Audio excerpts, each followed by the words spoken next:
بسم الله الرحمن الرحيم.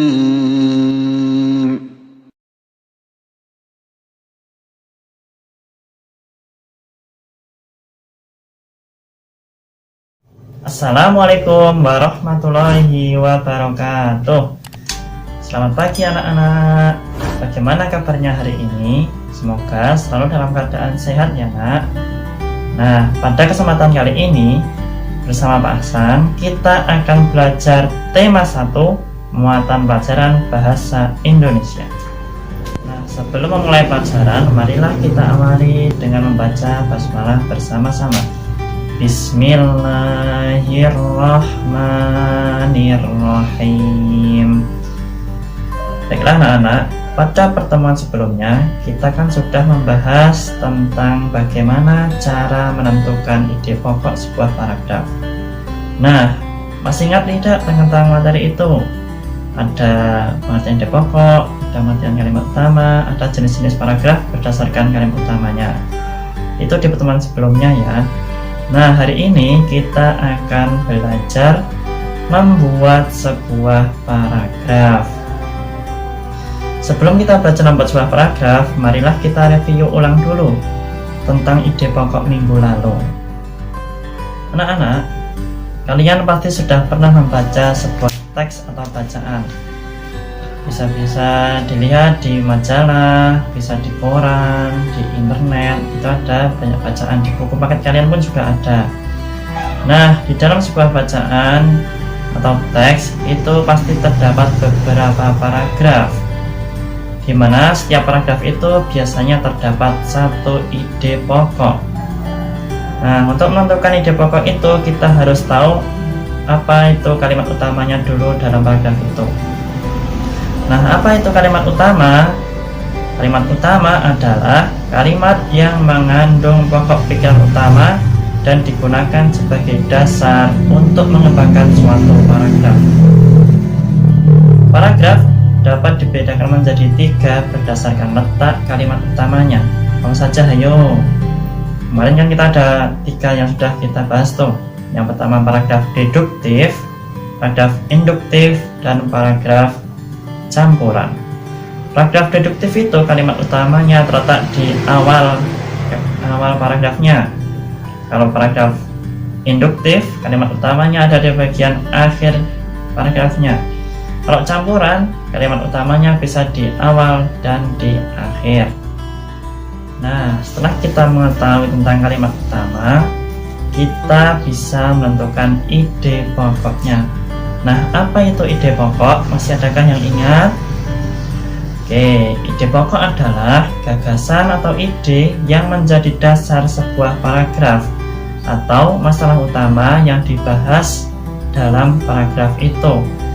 Lebih mudahnya, ide pokok itu adalah inti dari kalimat utamanya. Jadi kita tahu kalimat utamanya dulu, baru tahu ide pokoknya. Nah, ide pokok itu memiliki beberapa kesamaan nama, yaitu bisa pokok pikiran, pikiran utama, gagasan utama, dan gagasan pokok. Semuanya itu sama, yaitu ide pokok.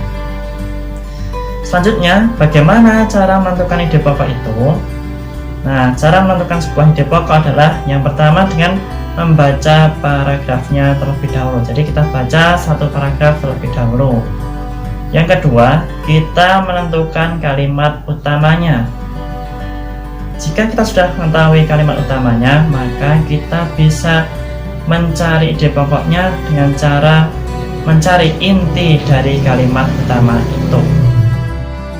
Sebagai contohnya, di sini Pak Guru memiliki sebuah teks atau paragraf. Di sini terdiri dari berapa paragraf coba? Ya, di sini teksnya terdiri dari 5 paragraf. Bagaimana membedakan paragraf yang satu dengan yang lain? Nah, itu bisa dilihat dari kalimat pertama yang menjorok ke dalam. Itu ya. Jadi paragraf itu bisa dilihat dari kalimat pertama yang menjorok ke dalam. Jadi ini paragraf 1. Ini paragraf 2. Ini paragraf 3. Ini paragraf 4. dan ini paragraf 5. Nah, di setiap paragraf ini kan terdiri dari beberapa kalimat tuh, minimal ada 2 kalimat untuk membuat sebuah paragraf. Oke, berkaitan dengan ide pokok tadi, kita akan mencoba menentukan ide pokok sebuah paragraf. Kita lihat di paragraf yang kelima. Kita baca dulu paragrafnya. Bersepeda juga memberikan dampak positif bagi kesehatan mental karena dapat menurunkan tingkat stres. Bersepeda dengan santai di alam terbuka dengan udara yang segar dapat membuat tubuh rileks dan santai. Tubuh pun akan mengeluarkan hormon endorfin yang membuat tubuh tidak mudah merasa sakit dan lebih nyaman. Oke, setelah kita baca paragrafnya, kita tentukan mana kalimat utamanya. Nah, di sini bisa kita lihat bahwa kalimat utamanya adalah di kalimat yang pertama, yang ini. Kita garis bawahi dulu. Nah, di kalimat utamanya adalah kalimat utamanya.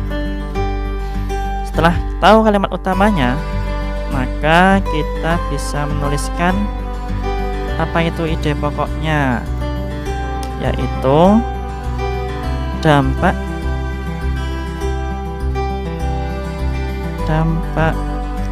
positif bersepeda bagi kesehatan dapat menurunkan tingkat stres. Nah, kita tadi kan sudah mereview ulang bagaimana kita menentukan sebuah ide pokok itu. Selanjutnya, kita akan membahas materi kita pada hari ini tentang membuat sebuah paragraf.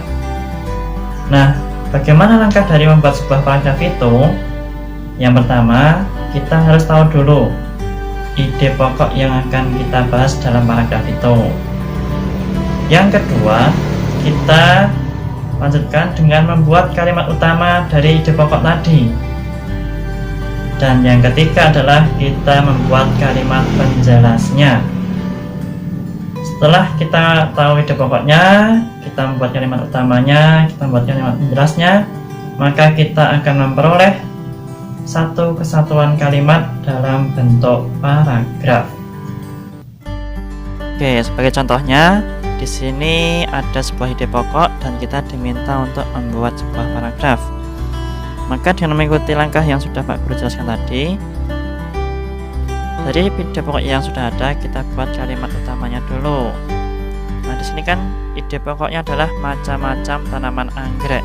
Maka kita bisa membuat kalimat utamanya seperti ini ya. Jenis tanaman anggrek ada bermacam-macam. Nah, ini kan ada satu kalimat. Kalau sudah terbentuk kalimat utamanya, maka kita buat kalimat penjelasnya. Apa itu kalimat penjelas? Kalimat penjelas adalah kalimat yang menerangkan dari kalimat utama tadi. Misalnya gini, kita bisa menuliskan ada anggrek bulan, anggrek tebu, anggrek dendrobium, dan lain-lain. Nah, kalimat penjelas itu biasanya lebih dari satu ya, biar paragrafnya itu agak panjang. Selain itu, kita bisa membuat juga kalimat penjelasnya seperti ini.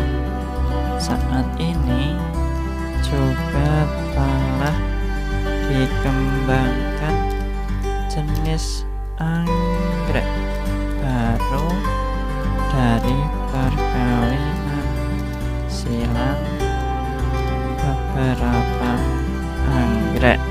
Nah, ini bentuk paragrafnya. Jadi satu paragraf ini terdiri dari 3 kalimat dengan ide pokoknya adalah macam-macam tanaman anggrek.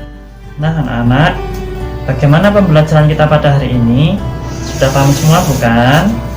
Oke, semoga yang sudah kita pelajari hari ini bisa kalian terima dan pahami dengan baik. Nanti silahkan kalian coba mengerjakan di modul kalian. Kita tutup pelajaran kita hari ini dengan membaca hamdalah bersama-sama. Alhamdulillahirabbil alamin. Aku akhiri. Assalamualaikum warahmatullahi wabarakatuh. Selamat mencoba.